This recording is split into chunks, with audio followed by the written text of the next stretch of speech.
Lihatlah siapa yang ada di tribun saat Oxford United menjamu Leeds United malam tadi. Di situ kalian bisa melihat rombongan elit dari sepak bola Indonesia. Patrick Kluivert, pelatih kepala timnas, duduk bersama Danny Lansard dan Jordi Cruyff, dua otak penting di balik skuad Garuda. Dan yang lebih mengejutkan, tepat di depan mereka ada Pascal Struijk, back Leeds United, pemain keturunan Indonesia, defender kelas atas dari Liga Inggris. Apakah ini cuma kebetulan? Tentu saja tidak. Keberadaan Pascal bersama staf pelatih timnas di tribun mungkin sudah biasa untuk memantau para pemain timnas, dan akan sangat naif jika kita pikir tak ada pembicaraan di antara mereka.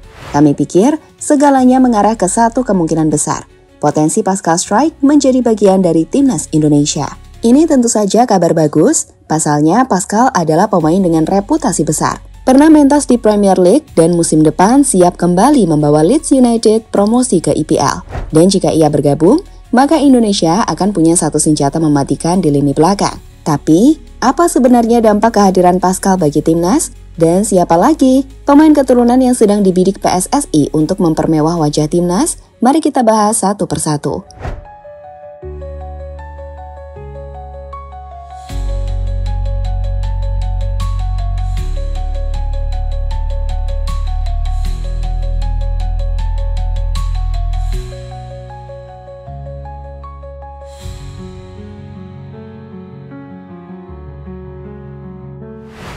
Saat Ole Romani turun ke lapangan membela Oxford United melawan Leeds United, kamera secara tak sengaja menangkap momen yang bikin geger para pecinta sepak bola tanah air. Dari sudut pandang tribun penonton, terlihat beberapa wajah yang sangat familiar. Bukan cuma Marcelino yang jadi bagian dari skuad Oxford, tapi juga tiga tokoh penting timnas Indonesia, Patrick Kluivert, Danny Lansard, dan Jordi Cruyff, duduk bersama menyaksikan pertandingan. Dan yang bikin lebih menarik, tepat di barisan depan mereka terlihat sosok Pascal Struijk, back Leeds United yang sedang absen karena cedera. Kehadiran Pascal di laga tandang ditambah posisinya yang begitu dekat dengan pelatih timnas memunculkan satu dugaan kuat. Ini bukan momen biasa, ini momen pendekatan. Diyakini ada pembicaraan penting yang terjadi di sela-sela pertandingan itu. Sebab nama Pascal Struijk memang sudah lama masuk dalam radar PSSI. Dan kini dengan Kluivert sebagai pelatih utama, peluang itu kembali terbuka lebar. Bisa jadi, inilah titik awal Pascal menyatakan komitmennya untuk memperkuat Garuda.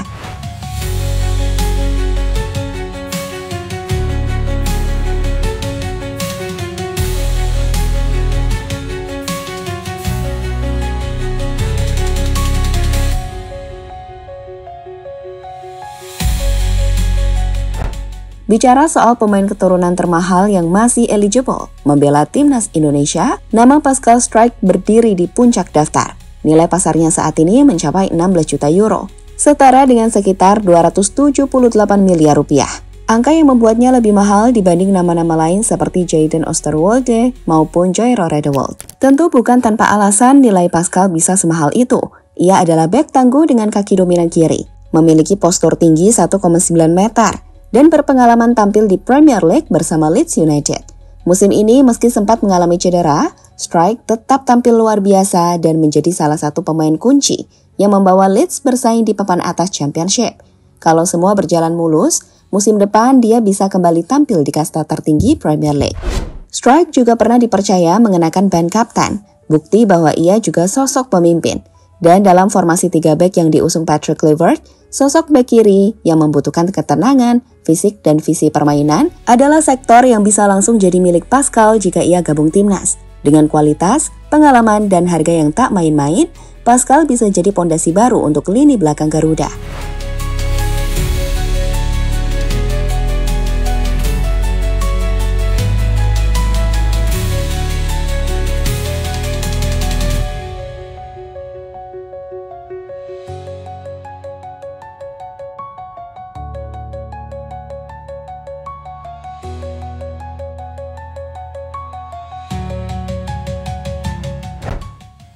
Pascal Struijk memang jadi sorotan utama, tapi dia bukan satu-satunya bintang berdarah Indonesia yang tengah dibidik untuk memperkuat timnas Garuda. Saat ini, ada sejumlah nama lain yang tak kalah menggiurkan secara kualitas, pengalaman, dan potensi jangka panjang. Siapa saja mereka? Jayden Oosterwolde. Bek kiri Fenerbahce ini punya gaya main eksplosif. bisa main di 3 posisi, fullback kiri, back tengah, dan gelandang bertahan. Usianya baru 23 tahun, tapi sudah langganan starting 11 di klub raksasa Turki. Jayden memiliki darah Indonesia dari Suriname. Ia pernah menyatakan terbuka untuk bermain untuk negara keturunannya, tapi juga masih berharap dipanggil Belanda. Saat ini ia tengah dalam masa pemulihan cedera ligamen lutut yang serius, yang membuatnya absen hingga akhir musim. Meskipun demikian, ia tetap menjadi incaran klub-klub besar termasuk PSV Eindhoven yang menunjukkan minat untuk merekrutnya dengan biaya transfer antara 10 hingga 15 juta euro. Jika PSSI berhasil membujuknya, Indonesia bisa punya salah satu bek kiri terbaik di Asia.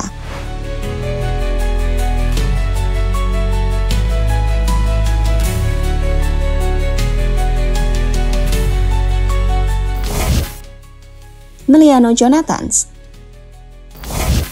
Winger lincah berdarah Depok ini baru saja pindah dari Vitesse ke FC Utrecht. Ia memiliki kaki kiri mematikan. Posisi favoritnya adalah sayap kanan.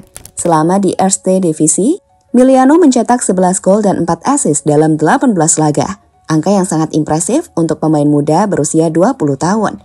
Ia juga sudah datang ke Jakarta tahun lalu dan tahun ini, bertemu staf Kemenpora dan menyatakan terbuka untuk proses naturalisasi. Dengan kemampuannya, Miliano bisa jadi senjata baru di sektor sayap, sesuatu yang selama ini sering jadi titik lemah timnas.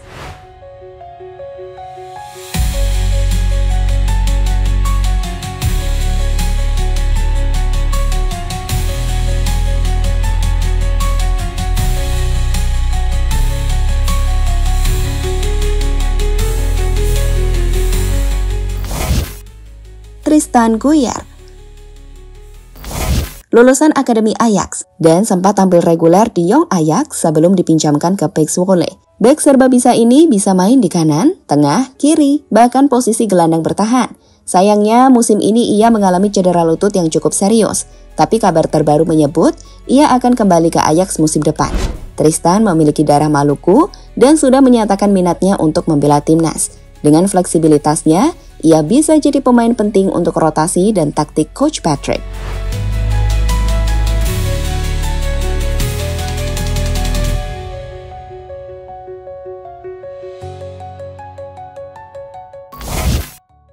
Mauro Zylstra. Striker muda berpostur 1,8 meter ini bermain untuk FC Volendam U21. Berdarah Bandung, Mauro punya insting gol tajam dan sudah mencetak 15 gol dan 4 assist dalam 22 laga musim ini. Mauro disebut sudah menyerahkan berkas naturalisasi dan sedang dalam proses. PSSI melihat Mauro sebagai proyek jangka panjang, penyerang nomor 9 yang bisa tumbuh seiring waktu bersama timnas.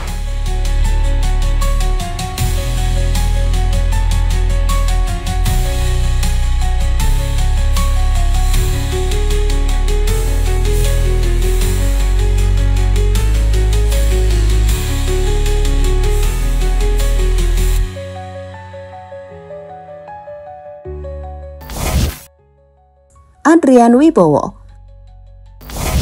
Lahir di Los Angeles berdarah Surabaya, performa gemilangnya di MLS Next Pro membawanya ke tim utama LAFC untuk musim 2025. Ia menjadi salah satu dari 5 pemain yang dipromosikan, bergabung dengan nama besar seperti Olivier Giroud dan Hugo Lloris. Adrian bermain di posisi winger kanan dengan kaki dominan kanan dan gaya main cepat, lincah, serta penuh teknik. Sebelumnya, ia sempat mencuri perhatian saat memperkuat LAFC 2 di ajang MLS Next Pro, di mana ia mencetak 9 gol dan 6 assist dalam 23 pertandingan musim 2024. Performa itu cukup bagi pelatih LAFC untuk menaikkannya ke tim senior di musim ini.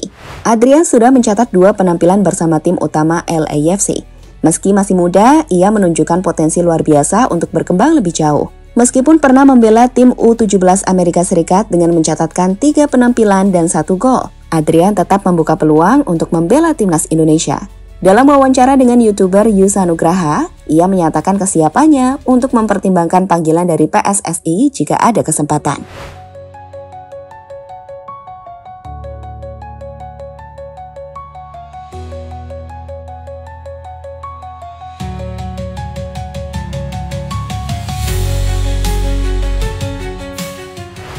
Jika Pascal benar-benar bergabung, Indonesia akan tampil beda saat lawan China dan Jepang. Dan kalau kita lolos ke round 4, saatnya habis-habisan dengan skuad mewah dan kualitas yang tak perlu diragukan. Ketika darah keturunan berpadu dengan rasa bangga membela merah putih. Itulah saat dunia mulai menoleh ke Indonesia bukan karena kejutan, tapi karena ancaman.